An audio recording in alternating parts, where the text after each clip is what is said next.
Samantala, oras na para pag-usapan ng mga bagay na unique sa iyo. Alamin ang mga payo mula sa ating millennial psychologist dito sa All About You.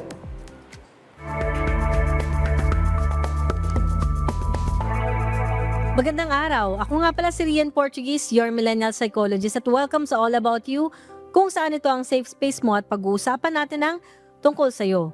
Para sa araw na to, basahin natin yung tanong na, natatakot akong magdesisyon sa life. Paano ko malalaman kung tama ang desisyon ko? Hindi ko mabibigay kung paano mo malalaman, syempre, kung tama yung desisyon mo, di ba?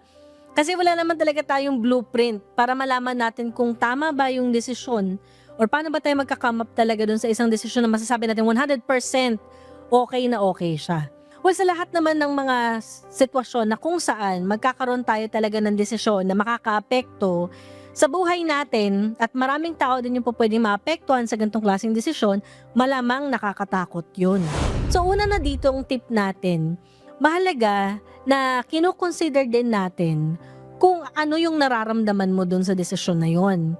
Kasi sasabi natin natatakot ako, di ba? Yan, emotion yan, natatakot ako. So kailangan may consider yun, yung takot na yun, ano ba, saan ba siya nanggagaling?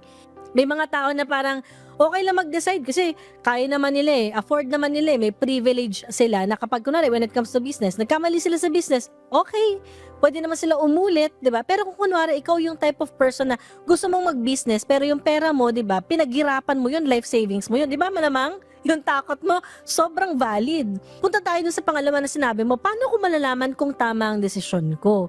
Ito ngayon yun.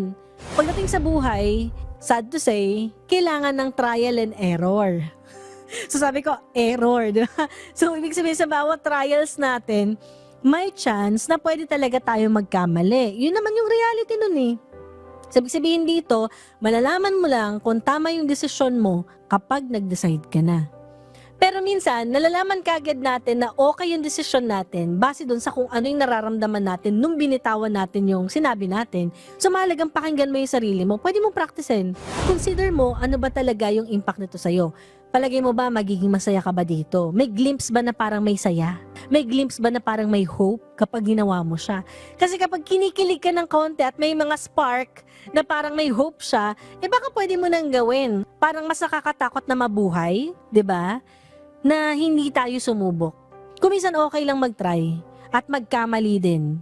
Kasi hindi naman kailangan laging perfect talaga yung lahat ng decisions natin.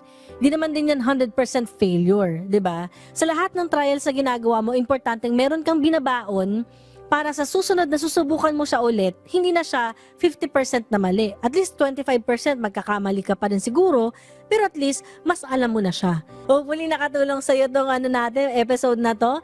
Maraming salamat sa question at sana naman naliwanagan kayo. At syempre pwede nyo na i-share yung mga experiences ninyo sa comment section. Kung meron kayong mga questions na may kinalaman din dito, huwag kayong mahiya at itanong dito sa email, no? I-send niyo yung mga questions niyo or concerns niyo sa email na mababasa niyo sa baba. So muli po, this is Rian Portuguese, your millennial psychologist. Maraming salamat.